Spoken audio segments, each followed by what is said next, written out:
Let's begin. Fade from black into the study room. Anyone know how long it takes paper mache to dry?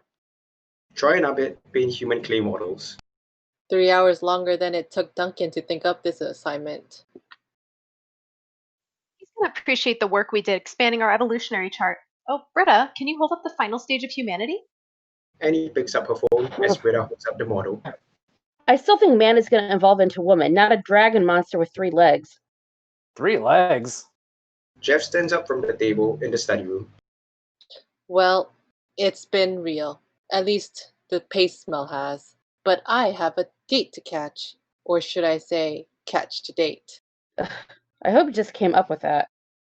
The dean is in the doorway of the study room with a Labrador Retriever puppy in his arms. Look out, drive-by demon. I'm just kidding, just a non-violent verbal reminder. The local shelter is having a puppy parade this afternoon. I wanna lick it. Dean points at the study group. I expect all of you to lend a paw.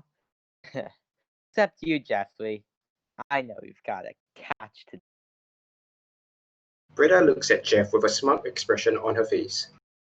Oh, like you're famous for your wit. Puppy parade? I am in. Troy I and want to see if those. Abed do their infamous handshake. Sorry. I want to see if those wiener dogs are born that way, or if they start off normal and then get wiener. Abed bends down to pick up his items from the table in the study room. Abed, did you pick up my pen? It's a purple pen with a gel grip. I'm strictly mechanical pencils these days. More relatable? It was just here. Okay, Annie? Chocolate?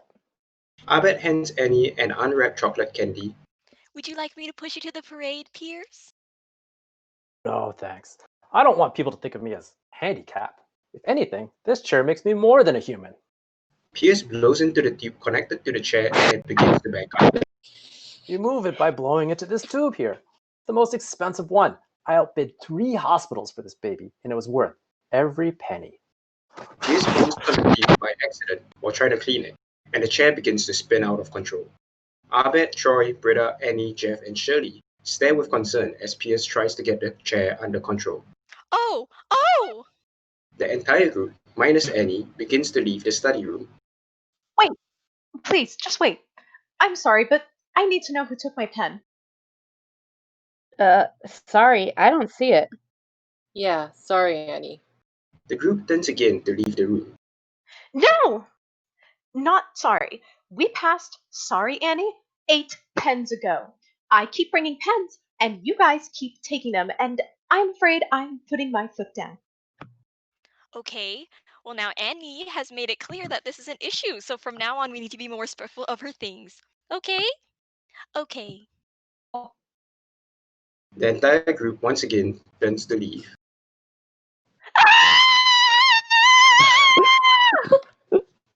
The entire group turns slowly around in shock at Annie's outburst.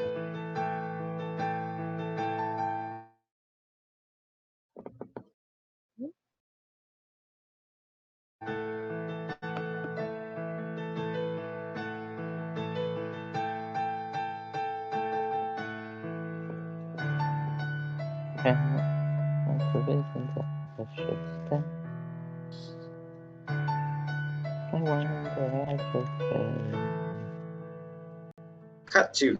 The study group is searching for the pen. In the study room while Pierce messes around with his wheelchair.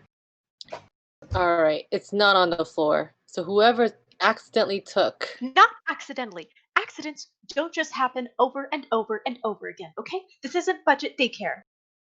Okay. Whoever insidiously and with great malice aforethought abducted Annie's pen, confess, repent, and relinquish so we can leave. Maybe nobody took it. Sometimes I think I lost something really important to me, and it turns out I already ate it. I didn't eat my pen, Troy. I know I brought it, and now it's gone. I took a photo. Aha! Aha! See? I took this 10 minutes ago. My pen was on the table. No one has come in or out since. One of you has my pen right now. Annie sits down at the table and crosses her arms in defiance. Annie, it's a pen. It's not a pen. It's a principle. Troy turns towards his backpack. Britta points at Troy accusingly. Not a good time to get a stick of gum. Okay. Are we going to the puppy parade or not? Because this is starting to feel like a bottle episode. Again with the TV crap. Hey, Meatball, did you take Annie's pen to make life more like Benny Hill or whatever you do? Abed? Annie looks at Abed with hurt on her face and gets up to face him. I wouldn't do that. I hate bottle episodes. They're wall-to-wall facial expressions and emotional nuance. I may as well sit in the corner with a bucket on my head. Well, I have a photography project to finish, and my grandmother's hands aren't going to take close-ups of themselves. Hasta la later. Britta grabs a bag and books and begins to leave. Was that directed at me? If the fits, I don't have your pen, Annie. I'm always lending you supplies. You never come prepared.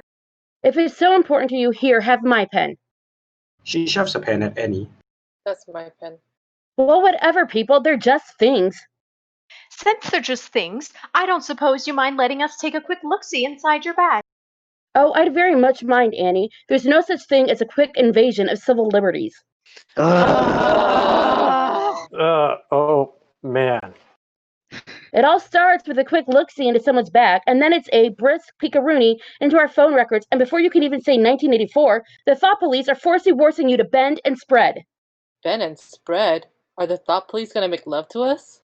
Do they find thoughts in our butts? I knew I should have read that book. Britta, stop using the Constitution as a baby blanket. Last week, she invoked the Freedom of Information Act to request photocopies of my notes. That's pretty good. Well, excuse me for living free. Come on, Stony. We all know the pen's in your bag. Yeah, come on. Yeah, come on, just drop it. Britta slams the books down on the table with an angry look on her face and angrily dumps out her bag.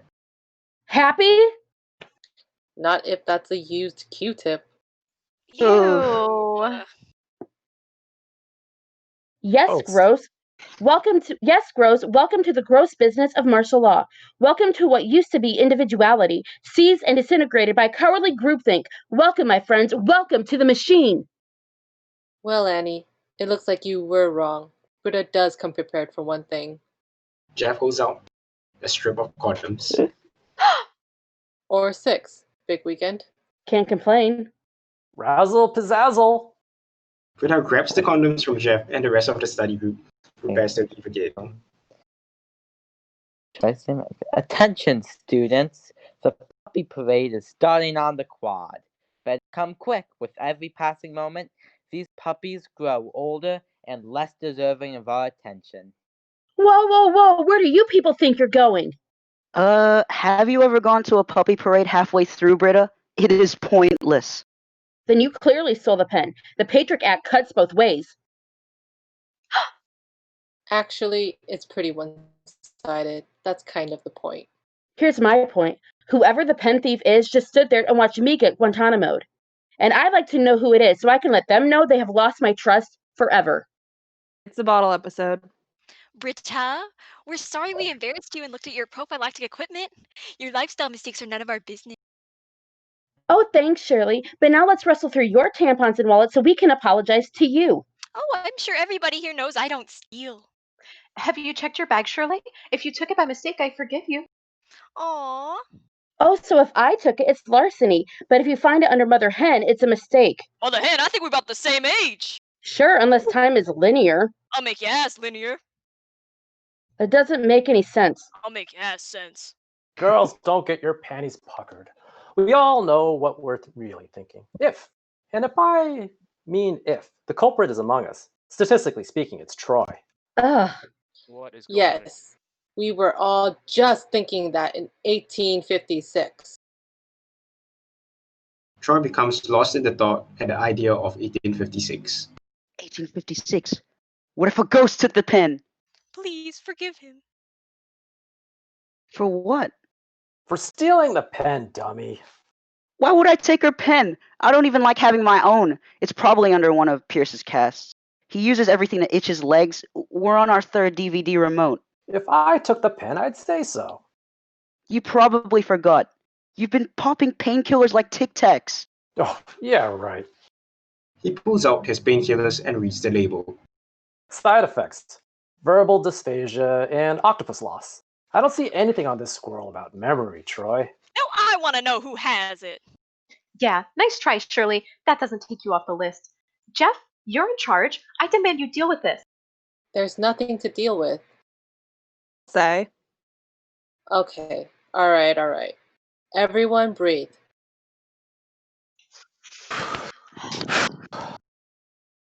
You know what this is? Yep. Shut up. This is a normal day with a bunch of friends who are done studying and a pen that maybe rolled away Rolled away? or fell down someone's shoe. Let's check shoes. Annie! Fine. Someone in this room is hiding your pen. Want to know why? They feel terrible. They made a mistake. They waited too long to come forward and now they feel bad. They should. Mm-hmm. Okay. So, pen thief, we understand what happened and we forgive you. If you confess and apologize. Right. But here's the trick. Because this person now has no reason not to come forward. If by some chance I get to the count of 3 and nobody comes forward, guess what?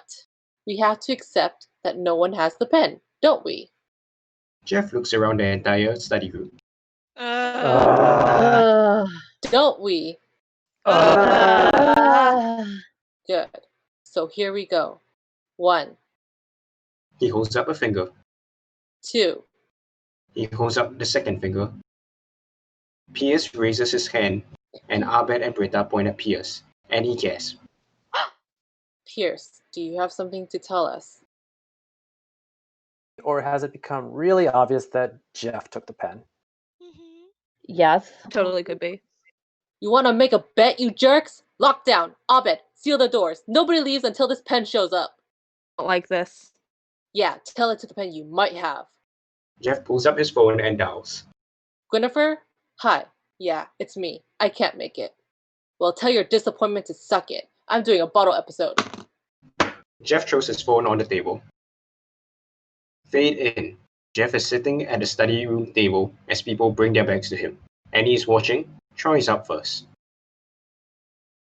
Jeff unzips Troy's bag and pulls out the only thing in it. It's a donut pillow for Troy to sit on. Annie rolls her eyes when she sees this. Okay, you just became my hero. Thank you. No pen. See that. Why do you keep taking that tone with me?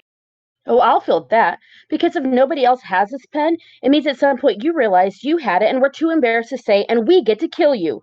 I'm not hiding my own pen, you paranoid weirdo. Everybody stay within each other's islands, please. One of you is a monster. Next, right? Hold on. Can we please consider the threshold that we're crossing? We don't trust Abed? He shredded my backpack. He freed my pet monkey. Because we corrupted him. He's our innocent. He put gum in your hair. Empty the bag, Abed. Pierce, you don't have a bag? Giraffe. Jeff, you don't have a bag? Oh, I could never deprive the world of the portion of my chest the strap would cover. Makes sense. So what's left? Shirley? A little hugging and crying, then we're done? Hey, Abed. Why is my name in here? It's mine. And Shirley's and Annie's? What is it? Charts? Some kind of calendar? It's my personal private business. He goes to take the notebook away from Britta, and she slaps his hand away. Annie 4 on, 28 off. Next November 10th. Britta 5 on, 27 off. Oh my God, are you charting our menstrual cycles? What? Crap! Abed, this is so personal and so accurate.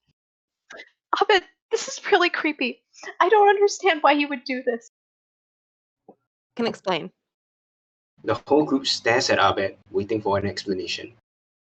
I thought you'd keep yelling over me. Okay, I can explain.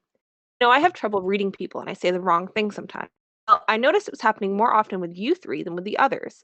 And then I started noticing a fluctuating pattern. So I started graphing them. And by the time I realized what I was actually measuring, it had started to yield really positive results for everybody. So I kept doing it. Were you ever going to tell us about this?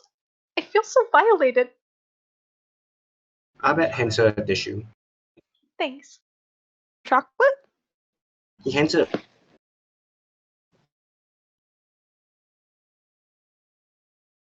throws a Annie piece of chocolate at him. Get away from me!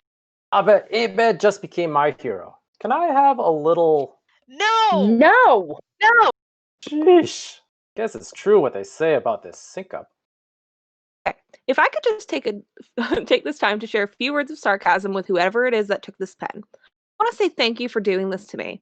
For a while, I thought I'd have to suffer through a puppy parade, but I much prefer being entombed alive in a mausoleum of feelings I can neither understand nor reciprocate. So whoever you are, can I get you anything? Ice cream? Best friend medal? Anything? Okay, sarcasm over. You're last up, Shirley. Dump your comedically huge bag and end this. No thank you. Annie and Britta look at each other with concern. They begin walking over to a very guilty-looking Shirley. Well, well, well, Harvey Cattell. Well, what do you know, Henry David Thoreau? My oh my, Mike Tyson. Just empty the bag. No! I don't have Annie's pen. I am simply a Christian woman who doesn't open her bag. What did the Christian woman think would happen when we got to her bag? The Christian woman thought you'd find it on the Muslim. Real nice. Nicer than you, condom carrier. Dump the bag or you're guilty. No!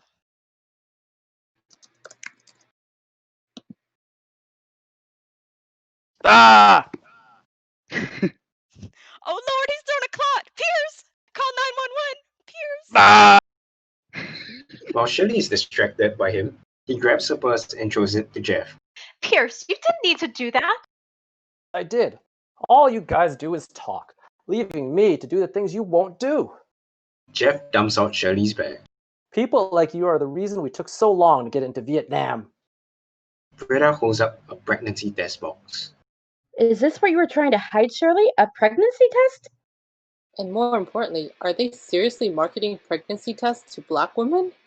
You Got it. know, girl, is revealed on the test box. Guys, this is a terribly childish way to handle this kind of situation. She grabs the box from Britta and goes over to Shirley, Does this mean you have a new boyfriend? Who? and he jumps up and down excitedly. Not that it's anyone's business. I recently reconnected with my husband over Labor Day. It seems that the Lord may have a plan for us that doesn't include the stripper slut he ran away with. Not pregnant, Shirley. It's impossible. Why does everyone think I'm old? I'm around Jeff's age and I have a uterus! No. According to my charts, you couldn't have conceived Labor Day weekend. You would have been ovulating on Halloween. Troy's eyes get very big, remembering the recording of Shirley and Cheng at the Halloween party. Which is just as well, because if we're going to have a pregnant woman in one of these, I say go elevator labor or go home. Halloween. Well, that's that then. Yeah, what a relief. Looks like someone narrowly avoided a lifestyle mistake of their own. Oh, or is it only bad if you sleep with unmarried men? The Bible doesn't recognize divorce, Britta. When you marry a man, he's your man. Yeah, and after you marry someone else, if you jump into the sack with him, you're an angel so long as you don't use protection? I'm so glad you're enjoying this, and I hope whoever stole that pen enjoys it in hell. Shirley goes to leave the room, but Pierce blocks her with his wheelchair. Nice try, Stephen Fry. Stephen Fry! We all have an agreement. Nobody leaves till we find it. Jeff jumps up suddenly from his chair. Oh! Jeff pushes the study room table away. Yeah, here we go. We are gonna find this pen. We're gonna find that pen. He begins ripping up the carpet. And if we can't find it, our children will find it. He begins knocking over the books in the room. Is it over here in these books? The pen? This incredible, magical pen that nobody knows how it could disappear? Jeff rips apart the room. He begins opening drawers. Oh, maybe it's right in here. Guys, this is school property. Can we just forget it? It's a pen. Jeff continues to rage and destroy school property until she says this. Jeff slowly turns towards Annie. Oh, it's a pen now? Really? It's not a principal anymore? Now it's a pen? Why that change of heart? You're not seriously accusing me. We searched my bag. Which is exactly the last place you'd put it if you found it halfway through all this. In fact, assuming that one of us does have the pen, who among us has the most incentive to make sure it never sees the light of day? You want to go there? Yeah, I'll go there. okay. I was born there. Really? There's a placard there commemorating me. Annie begins disrobing. What's going on and how can I help? Annie, relax. No, you relax, Jeff. Or are you scared if you do? My Annie takes her top off, and Jeff begins to disrobe as well. You precocious little bitch. Pierce begins to take his shirt off. Hey, guys, stop.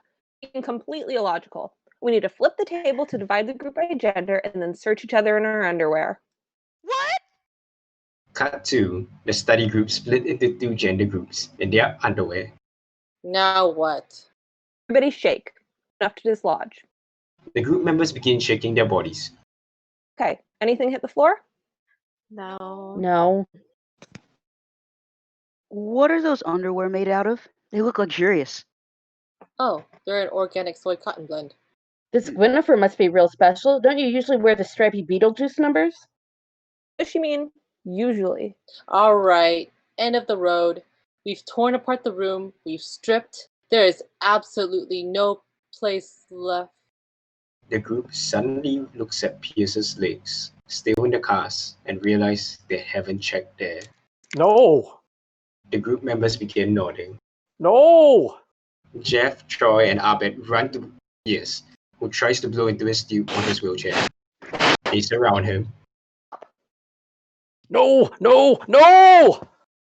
Cut 2. Troy grunting while cutting Pierce's cast off. Damn it!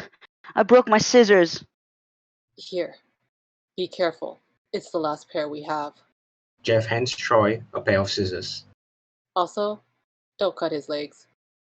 Pierce growls and tries to bite Abed, who is covering Pierce's tube with his hand. Worried we've gone too far. This is how supervillains are created.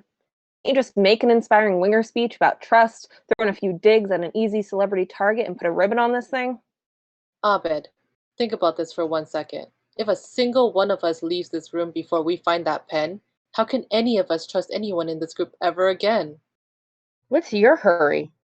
I'm clothing myself. I'm not comfortable standing around my altogether like you two anorexic Jezza. Oh, I'm so sorry. That was really mean. I don't know where that came from. We've all been through a lot today.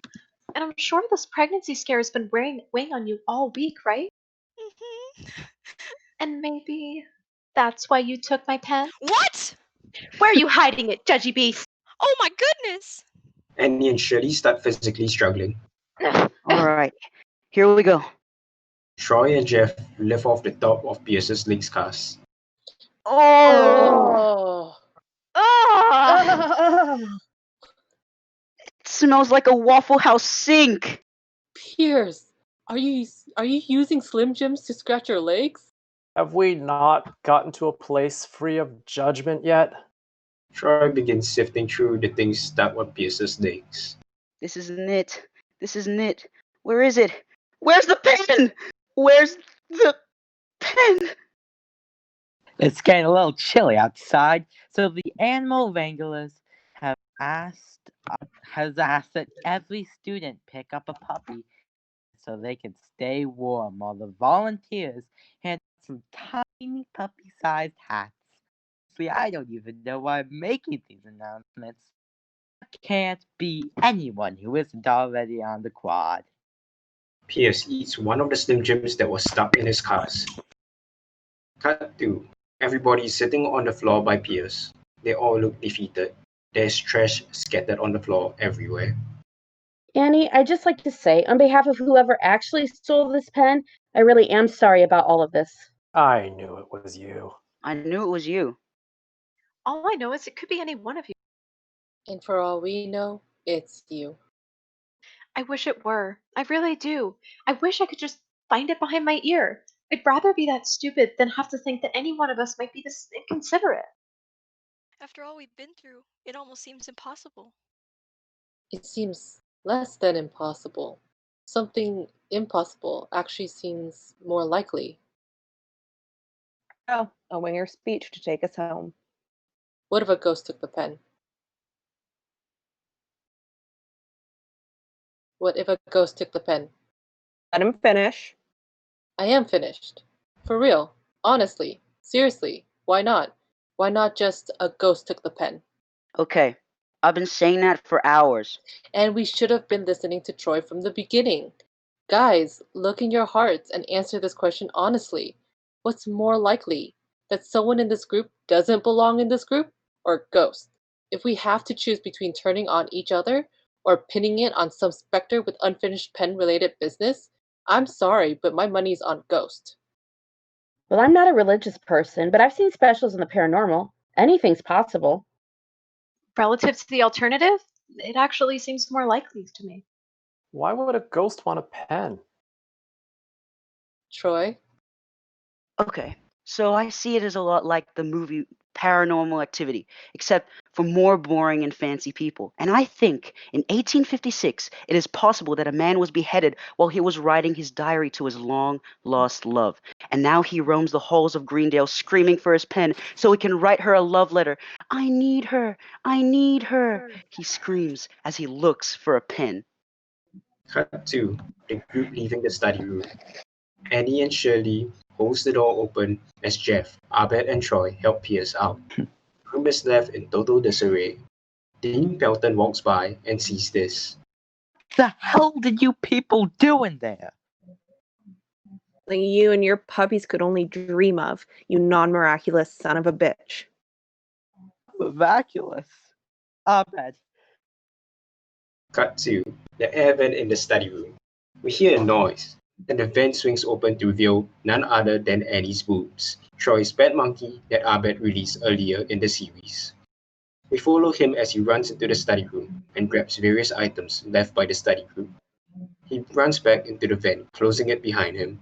He leads us through the vents to his stash of all of Annie's proposed pens, showing us the true thief who had been there all along. Annie's Boots is very happy about this growing collection of knickknacks. Fade into the puppy parade. A puppy is put in a wagon with 4 leaves surrounding it. Now who could resist falling in love with this next float? Autumn Colors Puppy reminds us that while the leaves might be changing, responsible pet ownership is always in season. The next puppy float is put into focus. Oh, and here's a crowd favorite, Poppin' Tails float. Champagne bath and a red sports car. Soapy's single. The last float comes into focus, showing an equality and togetherness slogan, with a cat and a dog featured prominently in the wagon. Oh, okay. Well, this one feels a little preachy. Boo! Boo! And fade out. Woo! You did it! Yes! Great job, everyone. Well done. Again. Nice. Awesome. Thank you, everybody. Jesus back. Christ, the talent of these Stepping up to the people, plate. man. Flipping bananas, man. Thank you, everyone How are who you guys also all watched. Jesus. There That we was go. so good. Too bad. Dude, I'm so proud of you, Justin. You my Guys. boy. Thank you. Justin just stepped up to the plate, you know? I was very, very. Dude, I was so nervous at the beginning. I was like, oh crap, did I get the right script out? I didn't, but So hey, I spot bounced on, back. Dude, when That I was- jumped that was in, pretty you were good. the first guy I heard, Justin, and just from that, man, I gotta say, dude, you fucking killed that.